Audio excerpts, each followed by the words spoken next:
बिहार सरकार के पूर्व मुख्यमंत्री जीतन राम मांझी ने पशुपति पारस के इस्तीफा पर अपनी प्रतिक्रिया देते हुए कहा कि पशुपति पारस एनडीए के वफादार सिपाही नहीं थे।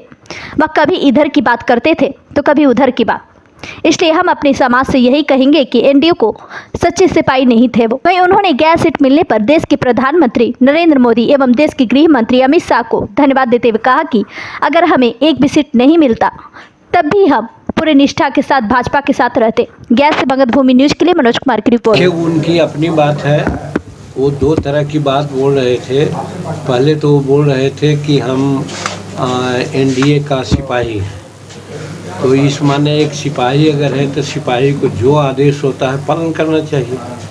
लेकिन उसके बाद वो मंत्रिमंडल से इस्तीफा दे दिए हैं, तो इसका मतलब है कि सच्चा एनडीए के वो सिपाही नहीं हैं। अगर होते तो ऐसा नहीं करते, तो इसलिए ये उनकी बात है, उस पर हम यही कह करके और कोई ज़्यादा बात नहीं करना चाहते। सर, चिराग को 5 सीट मिला जबकि आपको मात्र 1 सीट मिला, इस पर आप कितना? देखिए, आप मेरे पॉलिटिकल जीवन को समझिए। 1980 में हम टिकट मांगा था, टिकट मिला। उसके बाद एकदम ईमानदारी से कहना चाहते हैं कि 80 के बाद न तो मैंने टिकट मांगा, न तो मंत्री पद मांगा, और मुख्यमंत्री का तो कोई सवाल ही नहीं था, लेकिन सब मिला।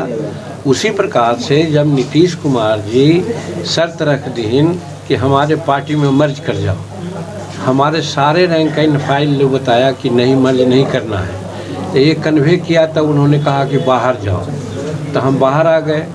और धन्यवाद देते हैं नरेंद्र भाई मोदी जी को और अमित शाह जी को कि जैसे ही बाहर आए 2 दिन के अंदर ही हमारा बुलावा वहाँ आया और हम वहाँ गए और हम कहा कि हम पूर्ण समर्पण के साथ आपके साथ आए हैं, हमारा कोई टर्म कंडीशन नहीं है।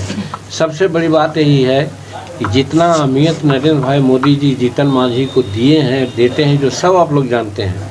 चाहे यूपीए की यूनिवर्सिटी एनडीए की बैठक में हमको तरजीह दिया, वो रिसीव करने में उनको तरजीह दिया कि नड्डा के बाद हमारा ही नंबर था। फिर वाजपेयी जी के पुण्यतिथि पर भी किसी को नहीं बोले, हमको बोले जीतन जी आप भी माल्यार्पण कर लीजिए।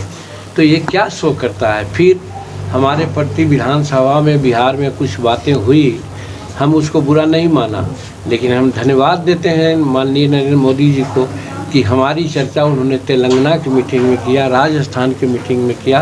तो हम तो इसी से गदगद हैं कि नरेंद्र मोदी जी इतना हमको, जो दुनिया का सबसे लोकप्रिय नेता है, वो हमको इतना तरजीह देते हैं। तो सीट तो इमैटेरियल है, लेकिन उसके बावजूद भी 1 सीट उन्होंने गया का दिया। हम इसके लिए उनको धन्यवाद देते हैं। और हम वो आदमियों से नहीं हैं कि हमको 2 सीट चाहिए, 5 सीट चाहिए, 20 सीट चाहिए, वो नहीं है। और जहाँ तक समर्थन की बात है, हमारे पास 10% वोट एकदम है, जहाँ हम चाहेंगे 10% वोट जाएगा। इसलिए हम एनडीए को 40 सीट मिले बिहार में, इसके लिए हम सारा शक्ति लगा देंगे और नरेंद्र मोदी जी पुनः भारत के प्रधानमंत्री से 3री बार हो जाएं।